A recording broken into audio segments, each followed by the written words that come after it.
दोस्तों नमस्कार। दोस्तों राजनीति में अक्सर कहा जाता है कि असल चेहरों पर पर्दा ज्यादा दिनों तक टिकता नहीं है। वक्त आते ही सच्चाई खुद ब खुद चीख कर बाहर आ जाती है और बनारस रेलवे स्टेशन वाली घटना ने यह बात एक बार फिर से साबित कर दी है। जरा सोचिए, प्रधानमंत्री के आगमन पर सुरक्षा का कड़ा इंतजाम है, पूरा स्टेशन कंट्रोल में है, हर कदम पर नियम लागू है, देश की सुरक्षा से जुड़े जवान ड्यूटी पर हैं।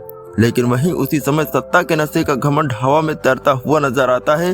भारतीय जनता पार्टी के विधायक सौरभ श्रीवास्तव वहां पहुंचते हैं और जैसे ही सुरक्षा में तैनात जवान ने ड्यूटी के तहत कहा कि आपको इस जगह पर रुकने की अनुमति नहीं है, बस यहीं से वह दृश्य शुरू हो गया जो कानून और सत्ता के रिश्तों की असलियत को खोलकर सामने रख देता है। विधायक जी की भौहें तन जाती है, आवाज ऊंची हो जाती है और वही घिसा पिटा संवाद फिर से हवा में तैरने लगता है। तुम जानते नहीं हो कि मैं कौन हूँ।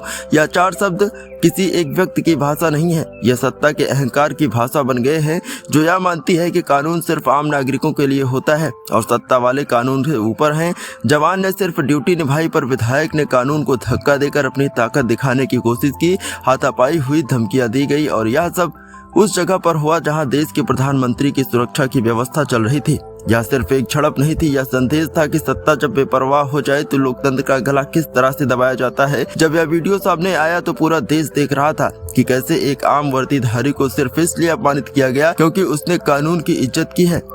और फिर इसी मुद्दे पर जब समाजवादी पार्टी के राष्ट्रीय अध्यक्ष अखिलेश यादव बोले तो उनकी बात में सिर्फ राजनीति नहीं थी, वह एक चेतावनी थी, एक ऐलान था कि लोकतंत्र दबंगई के बल पर नहीं चलता। अखिलेश यादव ने कहा कि ऐसे अराजक कानून तोड़ने वाले भारतीय जनता पार्टी विधायक के ऊपर सरकारी कार्य में बाधा डालने का केस दर्ज किया जाना चाहिए, क्योंकि देश में कानून सर्वोपरि है, न कि विधायक, सांसद या सत्ता का कोई चेहरा। उन्होंने कहा यह तो सिर्फ एक उदाहरण है, गंगा के इस पार तो ऐसा हुआ है, तो सोचो दूसरे जिलों में क्या होता होगा, जहां कैमरे नहीं है, जहां कोई रिकॉर्ड नहीं होता, जहां गरीब और कमजोर आवाज तक नहीं उठा पाते। भारतीय जनता पार्टी के कई नेताओं में सत्ता का ऐसा नशा चढ़ गया है कि उन्हें लगता है कि सुरक्षा बल, पुलिस, सिस्टम, कोर्ट सब उनके इशारों पर चलते हैं। लेकिन जनता सब देख रही है, जनता सब कुछ समझ रही है।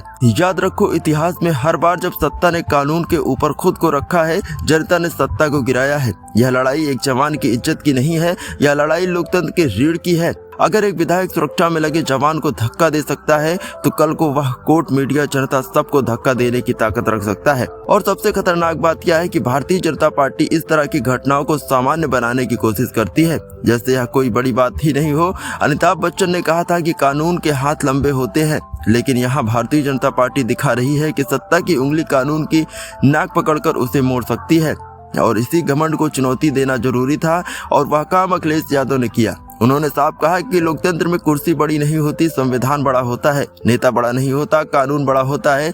सत्ता ताकत देती है, लेकिन उस ताकत की सीमा कानून तय करता है। और जब सत्ता उसके ऊपर चढ़ने लगे तो समझ जाओ कि देश खतरे की तरफ बढ़ रहा है। आज बनारस में एक जवान धक्का खा रहा है, कल कोई आम नागरिक सड़क पर रोका जाएगा, परसों किसी की मेहनत की कमाई पर हाथ रखा जाएगा। इसलिए सवाल सिर्फ इतना नहीं है कि सौरभ श्रीवास्तव ने क्या किया है, असल सवाल यह है कि हम किस देश में रहना चाहते हैं, वहाँ जहाँ कानून सबके लिए बराबर हो या वहाँ जहाँ सत्ता बोलती हो और इंसान चुप रहता हो। यह घटना चेतावनी है और चेतावनी को अगर समाज गंभीरता से न ले तो इतिहास बहुत भारी कीमत वसूलता है। अखिलेश यादव ने आवाज उठाई, अब बात जनता की है कि वह लोकतंत्र की तरफ खड़ी होगी या दबंगई की तरफ। दोस्तों इस वीडियो में फिलहाल इतना ही। आगे भी इसी प्रकार की और वीडियोस देखने के लिए वीडियो को लाइक करें, शेयर करें और चैनल को सब्सक्राइब करना मत भूलिए। बहुत बहुत धन्यवाद।